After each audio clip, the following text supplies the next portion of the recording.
Alhamdulillah, Alhamdulillahil ahad, wassalatu wassalam ala man fis sama ismuhu Ahmad wa fil ardi ismuhu Muhammad wa ala alihi wa sahbihi wa ba'd. Yang saya cintai, yang saya muliakan, para alim ulama, para habaib, para kiai, para asatid, para tokoh masyarakat, para aparat pemerintah, wabil khusus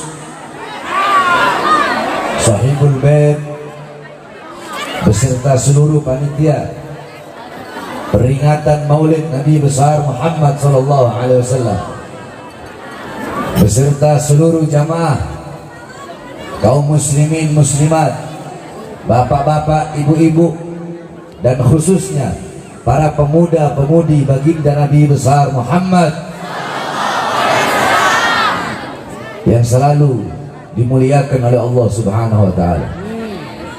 Alhamdulillah, segala puji dan syukur kehadirat Allah Subhanahu wa taala yang dimana pada pagi hari, pada siang hari yang mulia ini Allah Subhanahu wa taala mengumpulkan kita di tempat yang dimana tempat ini menjadi tempat turunnya barakah, tempat turunnya rahmah, tempat turunnya hidayah, tempat turunnya maghfirah, tempat turunnya keberkahan, tempat turunnya kasih sayang, tempat turunnya pengampunan dari Allah Subhanahu wa taala. Karena duduknya kita di ini majlis, di ini perkumpulan untuk memuliakan dan mengagungkan hari daripada maulid atau hari kelahiran baginda Nabi besar Muhammad sallallahu alaihi wasallam. Saudara-saudara sekalian yang dimuliakan oleh Allah Subhanahu wa taala, dalam kitab Khawashi Syarwani ala Tuhfatil Muhtaj, kitab Khawashi Syarwani adalah hasyiah daripada kitab Tuhfatul Muhtaj Al-Imam Ibnu Hajar Al-Haytami.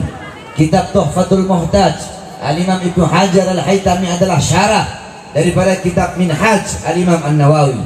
Dalam kitab tersebut qala muallif, inna afdalal layali huwa lailatul maulidis syarif, thumma lailatul qadar, thumma lailatul jum'ah, thumma lailatul isra. Sesungguhnya malam yang paling mulia, malam yang paling utama, malam yang paling agung adalah malam kelahiran baginda Nabi besar Muhammad. Setelah malam kelahiran Nabi, baru malam Lailatul Qadar. Setelah malam Lailatul Qadar, baru malam Jumat. Pertanyaannya, kenapa malam Maulid, kenapa hari kelahiran Nabi lebih utama, lebih mulia, lebih agung daripada Lailatul Qadar? Padahal Lailatul Qadar adalah malam turunnya malaikat, malam turunnya Jibril, malam turunnya Quran, malam yang lebih utama daripada 1000 bulan. Tapi kenapa malam kelahiran Nabi lebih utama, lebih mulia, dan lebih agung daripada Lailatul Qadar? Al-Imam Al-Qastallani dalam kitabnya, beliau mengatakan, beliau menjelaskan bahwasanya malam kelahiran Nabi, malam Maulid lebih utama daripada Lailatul Qadar karena 3 sebab, karena 3 perkara. Apa itu? Yang pertama, Lailatul Qadar adalah malam turunnya malaikat, malam adanya malaikat. Sedangkan malam Maulid adalah malam adanya Nabi Muhammad, malam lahirnya Nabi Muhammad. Adanya Nabi, lahirnya Nabi sudah tentu jauh lebih mulia dan lebih utama daripada adanya dan turunnya malaikatnya Allah Subhanahu wa taala. Yang kedua, malam Lailatul Qadar adalah anugerah Allah untuk Nabi Muhammad. Sedangkan malam Maulid adalah malam lahirnya sosok yang diberikan anugerah tersebut. Berarti kalau bukan karena malam kelahiran Nabi, tidak akan ada yang namanya malam Lailatul Qadar. Bahkan kalau bukan karena maulidnya Nabi, kalau bukan karena kelahiran Nabi, tidak akan ada hari-hari besar yang hari-hari besar yang lainnya dalam Islam. Tidak akan ada Idul Fitri, tidak akan ada Idul Adha, tidak akan ada Nuzulul Quran, tidak akan ada Ramadan, tidak akan ada Fathul Makkah, tidak akan ada Lailatul Qadar, tidak akan ada Isra wal Mi'raj, tidak akan ada Al-Quran, tidak akan ada ilmu, tidak akan ada amal, iman, Islam, takwa. Tidak akan ada itu semua kalau bukan diawali daripada maulid atau kelahiran baginda Nabi besar Muhammad sallallahu alaihi wasallam. Bahkan Al-Imam As-Sayyid Al-Habib Muhammad Ibn Alwi Al-Malik Al-Hasani radhiyallahu anhu rahimahullah, beliau pernah menukil perkataan daripada Imam As-Sayyid Muhammad Amin Qutbi. Gal As-Sayyid Muhammad Amin Qutbi, ya Lailatul Itsnin, madha safahat, wahai malam Senin, apa yang telah menyapamu, engkau begitu mulia, kau begitu agung, kau begitu luhur, kau begitu suci. Wahai malam Senin, engkau menjadi mulia, menjadi agung, menjadi suci, karena dari mula, pada mula, berawal dari mula. Hari-hari yang mulia dalam Islam itu ada, berawal darimu, karena pada mula lahir baginda Nabi besar Muhammad Sallallahu Alaihi Wasallam. Oleh karenanya saudara-saudara, di hari Maulid kita duduk di majelis ini untuk bergembira dengan kelahiran baginda Nabi besar Muhammad Sallallahu Alaihi Wasallam. Bersyukur kepada Allah atas lahirnya cahaya alam semesta, yaitu baginda Nabi besar Muhammad yang memerintahkan kita untuk berbahagia dengan lahirnya Nabi. Yang perintahkan bukan para ustadz, bukan para kiai, bukan para habaib, bukan para ulama, bukan para a'immah, bukan a'immatul arba', bukan Imam Maliki, bukan Imam Hanafi, Maliki, Syafi'i, Hambali, bukan para asfiya, bukan para tabi'in, bukan para tabi'in, bukan para sahabat, bukan Nabi Muhammad, bukan para anbiya, bukan para mursalin, bukan juga para malaikat, tetapi yang memerintahkan kita bergembira dengan lahirnya Nabi, dengan adanya Nabi. Yang memerintahkan adalah Allah Subhanahu wa taala. Dalam Al-Qur'an Allah berfirman, "Qul bifadlillah wa birahmati fabidzalika falyafrahu." Katakanlah, dengan karunia Allah dan dengan rahmat Allah, maka dengan karunia dan rahmat tersebut falyafrahu, bergembiralah, berbahagialah dengan adanya karunia dan rahmat Allah Subhanahu wa taala. Apa karunia Allah? Karunia Allah adalah ilmu. Karunia Allah adalah Islam. Karunia Allah adalah iman. Maka dengan adanya ilmu, dengan adanya Al-Quran, dengan adanya Islam, dengan adanya iman, berbahagialah, bersukalah, bersukacitalah, bergembiralah. Terus apa rahmat Allah dalam ayat tersebut? Dalam kitab Tafsir bil Ma'thur Al-Imam Baghawi, kitab Ma'alimut Tanzil, dijelaskan bahwasanya rahmat Allah dalam ayat tersebut sebagaimana dalam ayat yang lain Allah berfirman, "Wa ma arsalnaka illa rahmatan lil alamin." Tidak aku utus engkau wahai Muhammad kecuali engkau rahmat bagi seluruh alam semesta. Maka dengan adanya Nabi Muhammad sebagai rahmat Allah yang terbesar, rahmat Allah yang teragung, rahmat Allah yang termulia, falyafrahu, maka hendaklah mereka bergembira, hendaklah kita berbahagia, bergembira dengan adanya karunia dan rahmat Allah, yaitu baginda Nabi besar Muhammad Sallallahu Alaihi Wasallam. Saudara-saudara, kita duduk di ini majelis memuliakan, mengagungkan kelahiran baginda Nabi besar Muhammad Sallallahu Alaihi Wasallam, yang memerintahkan bukan para ustadz, bukan para kiai, bukan para ulama, bukan para habaib, bukan para asrafun salih, bukan para a'immatul arba', bukan Imam Hanafi, Maliki, Syafi'i, Hambali, bukan para tabi'in, bukan para asfiya, bukan para sahabat, bukan Nabi Muhammad, bukan para malaikat, tetapi yang memerintahkan kita untuk memuliakan, untuk mengagungkan kelahiran baginda Nabi besar Muhammad. Yang pertama kali memuliakan dan mengagungkan kelahiran Nabi adalah Allah Subhanahu wa taala. Tetapi Allah memiliki cara tersendiri untuk memuliakan dan mengagungkan hari kelahiran baginda Nabi besar Muhammad. Bagaimana cara Allah untuk memuliakan dan mengagungkan maulidnya Nabi Muhammad SAW? Allah memiliki cara. Bagaimana cara Allah? Wulida sallallahu alaihi wasallam Yaumul Itsnin 12 min syahr Rabiul Awwal amal fil. Nabi Muhammad sallallahu alaihi wasallam beliau lahir pada hari Senin tanggal 12 bulan Rabiul Awwal pada tahun gajah.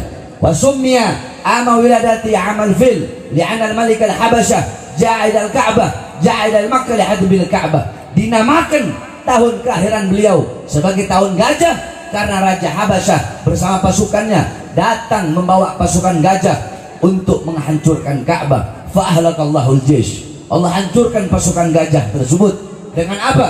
Dengan burung ababil yang Allah utus membawa batu dari neraka Sijil. Satu ekor burung membawa 3 buah batu.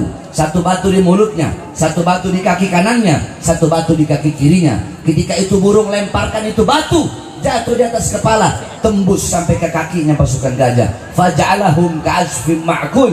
Allah jadikan, Allah binasakan, Allah hancurkan, Allah jadikan para pasukan gajah bagaikan daun yang dimakan ulat, berlubang. Ketika batu itu tembus di kepala, jatuh di kepala, tembus sampai ke kaki mereka. Allah hancurkan, Allah leburkan para pasukan gajah di hari kelahiran Nabi Muhammad SAW. Pertanyaannya, kenapa kok tepat di hari kelahiran Nabi?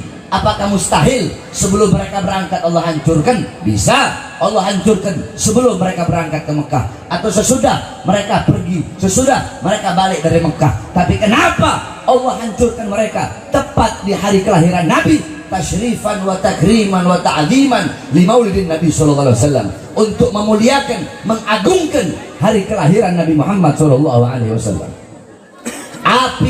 Api majusi yang selama ribuan tahun tidak pernah padam, Allah padamkan di hari kelahiran Nabi Muhammad. Kenapa Allah padamkan di hari kelahiran Nabi? Apakah Allah nggak bisa padamkan sebelum Nabi lahir? Bisa. Tidak mustahil bagi Allah memadamkan sebelum Nabi lahir atau sesudah Nabi lahir. Tapi kenapa Allah padamkan di hari kelahiran Nabi Muhammad SAW untuk memuliakan dan mengagungkan hari kelahiran baginda Nabi besar Muhammad? Tiang-tiang daripada istana Romawi Allah hancurkan di hari kelahiran Nabi. Kenapa di hari lahir Nabi? Kenapa tidak sebelum Nabi lahir atau sesudah Nabi lahir? Kenapa di hari lahir Nabi? Untuk memuliakan dan mengagungkan hari kelahiran Nabi Muhammad SAW. Sumur-sumur yang kering memancarkan air di hari kelahiran Nabi. Pohon-pohon yang kering menumbuhkan, tumbuh kembali daunnya, berbuah di hari kelahiran Nabi. Allah pancarkan sumur-sumur yang kering, air Allah pancarkan.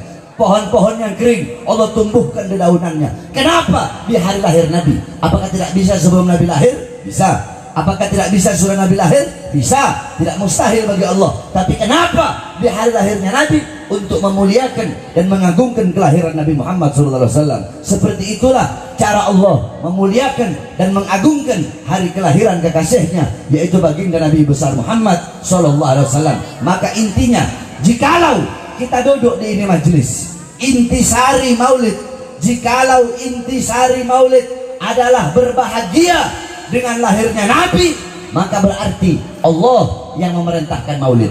Kenapa? Karena Allah lah yang pertama kali Allah yang pertama kali memerintahkan bergembira dengan ada rahmatnya, yaitu baginda Nabi besar Muhammad SAW. Jikalau intisari maulid adalah memuliakan dan mengagungkan kelahiran Nabi Muhammad, maka berarti yang pertama kali zat yang memuliakan dan mengagungkan serta bermaulid kepada Nabi adalah zat Allah Subhanahu wa Ta'ala. Kalau intisari maulid adalah mengagungkan dan memuliakan hari lahirnya Nabi, maka Allah yang pertama kali bermaulid, karena Allah lah yang pertama kali memuliakan dan mengagungkan kelahiran baginda Nabi besar Muhammad sallallahu alaihi wasallam. Oleh karenanya kita duduk di sini bersyukur kepada Allah atas lahirnya Nabi Muhammad, sebagaimana Al-Imam Busiri radhiyallahu an dalam Qasidah Muhammadiyahnya beliau katakan, Muhammadun syukruhu fardun alal umami. Muhammad bersyukur dengan adanya beliau, wajib bagi setiap umat untuk bersyukur dengan adanya baginda Nabi besar Muhammad. Oleh karenanya saudara-saudara, di negara Indonesia yang kita cintai ini, kalau udah masuk bulan Maulud Rabiul Awal, itu sampai Rabiul Akhir, sampai terus Jumadil Awal, Jumadil Akhir, terus tidak berhenti. Kalau udah masuk bulan Maulud, setiap ganggang, setiap ganggang, setiap lorong-lorong, setiap desa, setiap RT RW, setiap kelurahan, setiap desa, setiap camat, setiap wilayah, setiap kota, setiap daerah, dari Sabang sampai Merauke, semua umat Islamnya pasti merayakan Maulid Nabi besar Muhammad. Oleh karenanya umat Islam Indonesia menjadi salah satu umat yang dicintai oleh baginda Nabi besar Muhammad SAW. Sebab kenapa? Sebab tidak ada negara di seluruh dunia ini yang lebih banyak ketika bulan Maulid merayakan lahirnya Nabi, merayakan maulidnya Nabi. Tidak ada negara yang lebih banyak merayakan maulid Nabi seperti negara kita, yaitu negara Kesatuan Republik Indonesia. Akan tetapi saudara-saudara, sayang seribu sayang, sungguh sayang seribu sayang, di negara yang mayoritas muslim, di negara Indonesia yang dimana ini adalah negara demokrasi, negara Indonesia yang dibangun oleh para ulama, negara Indonesia yang tanahnya telah dicuci dengan darah para syuhada, darah para pahlawan, darah para ulama, darah para santri. Di Indonesia kemarin ada satu orang cucu Nabi Muhammad SAW, yang dimana ketika beliau sedang beliau memuliakan, mengagungkan hari kelahiran kakeknya, beliau bikin acara maulid Nabi Muhammad untuk berbahagia, untuk bersyukur, untuk bergembira dengan lahir kakeknya, dengan lahirnya Nabi kalian Nabi Muhammad SAW. Beliau membuat acara, malah beliau di penjara. Siapa beliau? Beliau satu-satunya Habib yang masuk penjara karena merayakan maulid Nabi, dan itu hanya terjadi di Indonesia. Beliau adalah Al-Habib Muhammad Rizik bin Hussein bin Syihab, saudara-saudara. Saya tanya, ini perbuatan zalim apa tidak? Zalim apa tidak? Zalim apa tidak? Ini adil apa tidak? Adil apa tidak? Alasannya PSBB. Sedangkan tenaga kerja dari asing terus-terusan dikirim negara Indonesia, sedangkan masih banyak pribumi, pemuda-pemudi kita yang pengangguran tenaga kerja terus dikirim dari asing, saudara-saudara. Adil apa tidak? Adil apa tidak? Habib Rizik bikin maulid Nabi Muhammad, dijebloskan ke dalam penjara, sedangkan mal-mal tetap buka, sedangkan banyak warung-warung kecil tutup. Kemarin warung-warung kecil ditutup, mal-mal besar tetap buka. Kenapa? Karena warung-warung kecil milik rakyat Indonesia, sedangkan mal-mal milik asing, sehingga kita pribumi Indonesia menjadi budak di negara kita sendiri, saudara. Jadi pemerintah itu harus adil, betul? Betul? Jangan hukum itu hanya tajam ke bawah, tumpul ke atas, betul? Giliran ada yang PPKM-nya giliran yang berkerumunannya pemerintah dibiarkan. Giliran ulama habaib bikin maulid Nabi, Habib Rizik memasukkan penjara, saudara-saudara. Bahkan saya, Bahar bin Smith, baru 2 hari keluar dari penjara udah dimasukkan lagi ke dalam penjara. Alasannya apa? 1, alasannya PSBB katanya. 2, alasannya ceramahnya Habib Bahar, ceramah provokasi, ceramah yang meresahkan masyarakat. Saya tanya, engkau semua kalian masyarakat Indonesia, kalian rakyat Indonesia apa bukan? Rakyat apa bukan? Rakyat apa bukan? Masyarakat apa bukan? Kalian sudah dengarkan ceramah saya ketika saya baru keluar kemarin? Dulu yang saya ditahan lagi, saya keluar dari lapas Cibinong. Yang ketika saya mengkritik Presiden Jokowi, yang ketika saya kritik dia, kenapa rakyat kecil kau kurung di dalam, tidak kau kasih makan, kau bikin mereka mati kelaparan? Gara-gara itu katanya ceramah meresahkan. Saya tanya, ceramah saya itu bela rakyat apa tidak? Bela rakyat apa tidak? Bela orang susah apa tidak? Bela rakyat miskin apa tidak? Meresahkan apa tidak? Meresahkan apa tidak? Berarti yang resah pemerintahnya. Betul? Masyarakat tidak ada yang resah, rakyat tidak ada yang resah. Orang yang saya bela rakyat kok katanya meresahkan masyarakat, provokasi kebencian. Emang saya suruh siapa? Emang saya suruh jatuhin negara? Saudara-saudara, jangan pernah kalian meragukan kecintaan kami para habaib kepada negara kesatuan Republik Indonesia. Cinta kami bukan hanya di mulut, saudara-saudara. Ini kita dibilang radikal, dibilang intoleran. Saudara-saudara sekalian yang dimuliakan oleh Allah Subhanahu wa Ta'ala, dalam akidah Ahlus Sunnah wal Jamaah, saya tanya semua yang ada di sini, Ahlus Sunnah wal Jamaah apa bukan? Aswaja bukan? Aswaja bukan? Kita aswaja. Akidah Asy'ari Maturidi, mazhab Syafi'i. Dalam akidah Ahlus Sunnah wal Jamaah, kita Ahlus Sunnah wal Jamaah haram, dilarang untuk melawan pemerintah yang sah, untuk menjatuhkan pemerintah yang sah. Betul? Yang kita lawan bukan pemerintahnya, tetapi ketidakadilannya betul, kezalimannya betul, kemungkarannya betul. Kebijakan-kebijakan kalian yang menyengsarakan rakyat, itu yang kami lawan. Kebijakan-kebijakan kalian yang pro kepada asing, sehingga rakyat merana, kalian hidup kenyang, rakyat kelaparan, kalian hidup senang, rakyat susah. Kalian di masa corona, kalian di masa pandemi, di masa corona, di masa pandemi, kalian tambah kaya, sedangkan rakyat tambah susah. Itu yang akan kami lawan sampai titik darah penghabisan, saudara. Siap lawan kezaliman, siap lawan kemungkaran, siap lawan ketidakadilan, siap hancur, siap binasa, siap mati.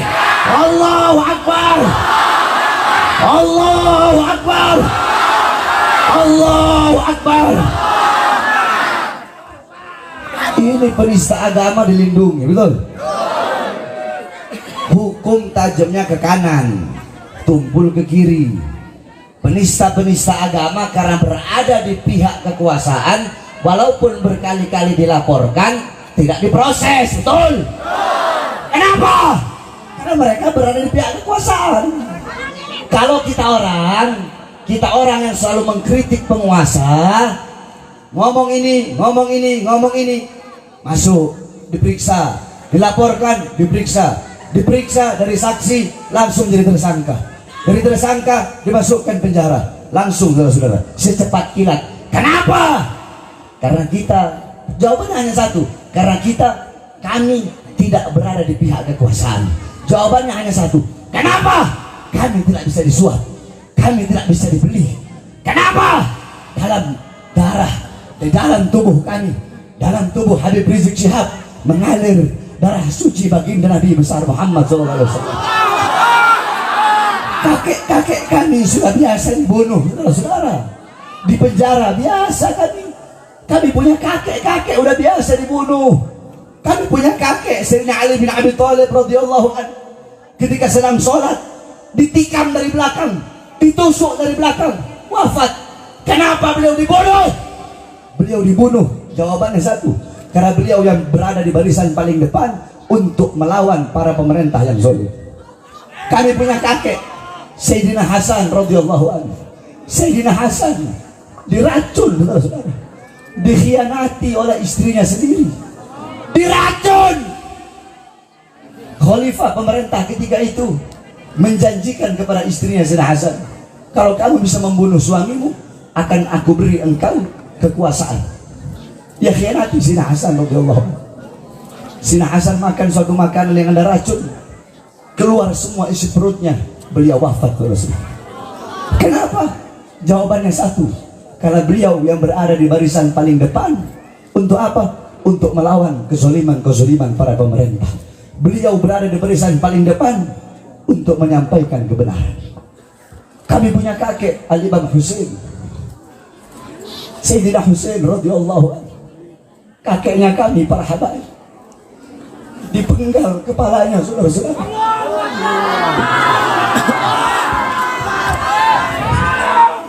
Kepalanya dipenggal.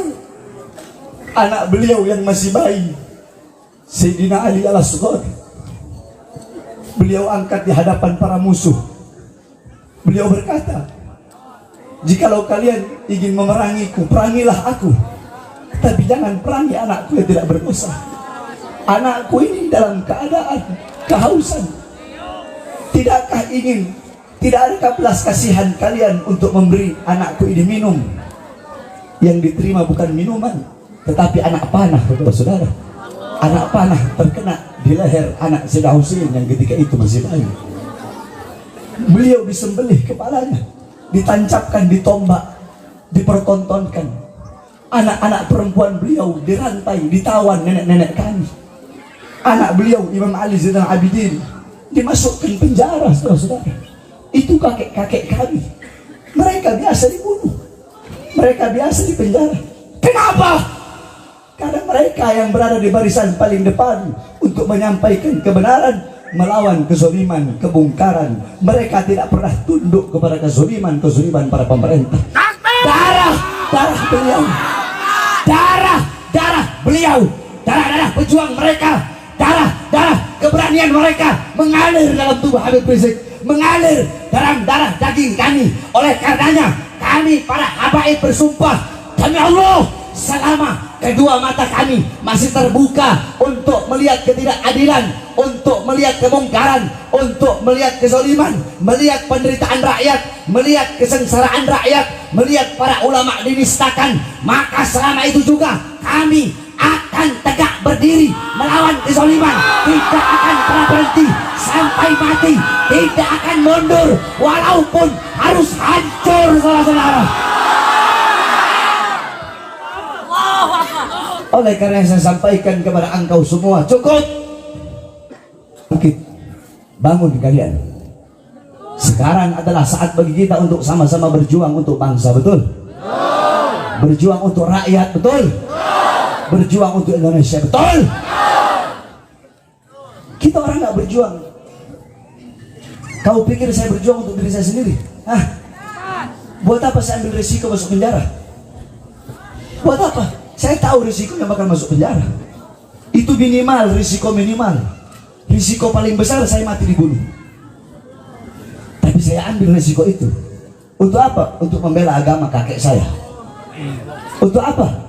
Untuk membela bangsa, rakyat daripada negara yang sangat saya cintai, yaitu negara Kesatuan Republik Indonesia. Demi Indonesia, demi Indonesia, demi merah putih, demi Bhinneka Tunggal Ika, demi Pancasila, demi bangsa, demi rakyat.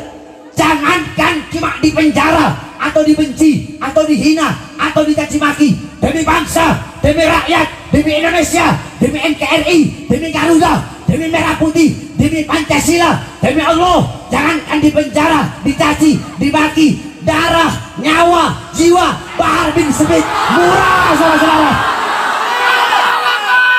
Nyawa jiwa saya murah demi bangsa, rakyat dan negara Kesatuan Republik Indonesia. Oleh karena saya tanya semua yang hadir di sini, siap berjuang? Siap berjuang? Siap berjuang? Siap berjuang untuk bangsa? Siap berjuang untuk NKRI? Bagi kita NKRI harga mati, betul? NKRI harga apa?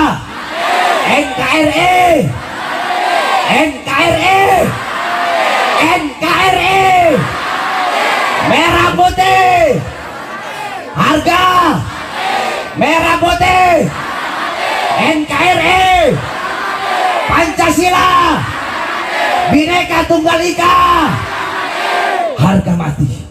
Oleh karenanya jangan macam-macam.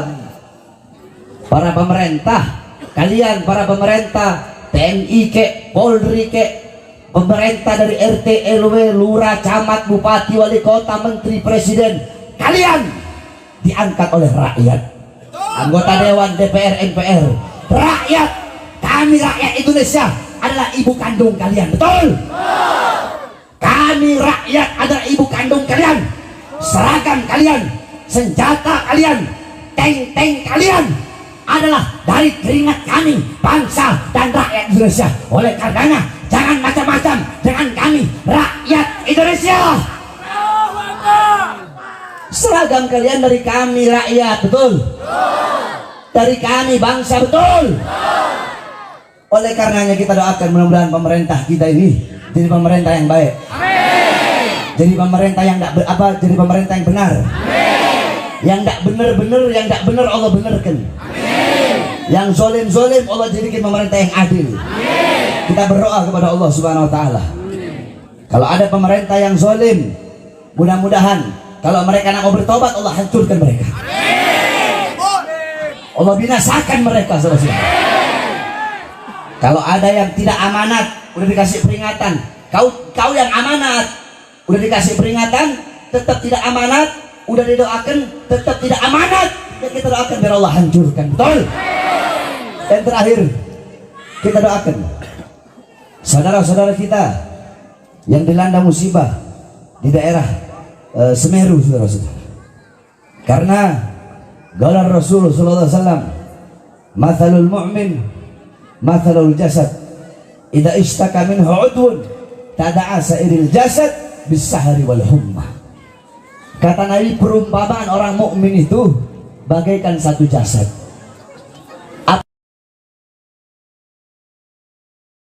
Sakit, maka seluruh anggota tubuhnya akan merasakan sakit. Saya tanya, kalau kalian sakit gigi, yang sakit cuma gigi atau semua badan? Semua badan kan? Nggak mungkin sakit gigi hanya gigi aja yang sakit. Nah, begitulah perumpamaan orang mukmin. Apabila ada saudara kita yang terluka, maka luka mereka adalah luka kita juga.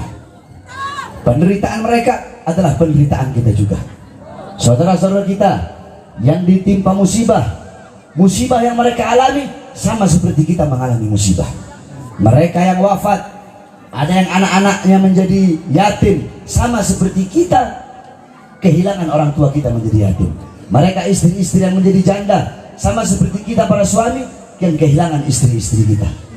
Sama seperti para istri kehilangan kita suami. Istri-istri yang menjadi janda, ya, atau suami-suami yang kehilangan istrinya, sama seperti kita para suami kehilangan istri kita. Mereka yang kehilangan anaknya, sama seperti kita kehilangan anak kita. Mereka yang kehilangan orang tuanya, sama seperti kita kehilangan orang tua kita. Mereka yang kehilangan harta bendanya, sama seperti kita kehilangan harta benda kita.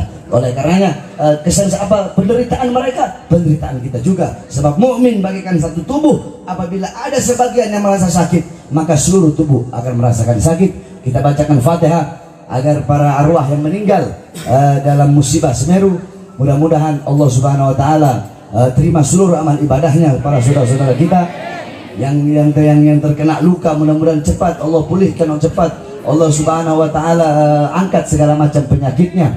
Dan kita doakan juga saudara-saudara kita yang berada di sana, yang sedang membantu, baik memberi bantuan berupa logistik, bahan pangan ataupun tenaga dan lain-lainnya. Kita doakan agar mereka dikuatkan langkahan kaki mereka. Banyak orang bilang FPI begini, FPI begini, FPI begini, FPI begini. Orang yang ngomong begitu ketika ada musibah mereka nggak nongol.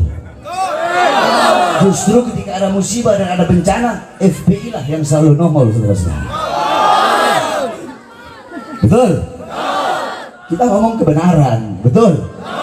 Yang ngomong FPI itu radikal, FPI itu intoleran. Yang ngomong begitu, lagi musibah, lagi bencana, nggak kelihatan congornya. Justru yang kelihatan adalah para FPI. Mudah-mudahan bukan hanya FPI, semua yang turut membantu, baik dari pemerintah atau dari sipil, mudah-mudahan Allah Subhanahu wa taala kuatkan langkah kakinya. Amin amin ya rabbal alamin. Terakhir saudara-saudara, sebelum saya tutup, bahwasanya kami, pondok pesantren kami sedang membangun pondok pesantren.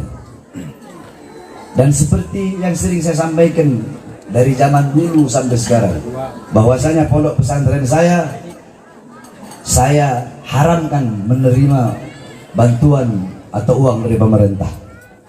Bukan berarti saya anti pemerintah, enggak. Adapun pondok pesantren yang mau terima dari pemerintah silahkan, itu nggak salah, nggak apa-apa. Cuma saya ikhtiyat. Tahu ikhtiyat? Apa? Berhati-hati. Ikhtiyat. Saya takut. Takutnya apa? Takutnya kalau saya terima, nanti kayak ulama-ulama yang lain, dapat uang dari pemerintah, dapat uang dari pejabat, nanti dibilang, Beb, Ustadz, Yai, itu pejabat salah, itu RT, RW, lurah, camat, atau bupati, atau wali kota, atau menteri, atau presiden salah, atau jenderal, baleho, itu salah. Kenapa nggak ditegur? Nggak enak menegur. Kemarin habis kasih amplop. Nggak enak menegur. Kemarin pesantren saya habis dikirimin semen. Nah, makanya saya ikhtiyat.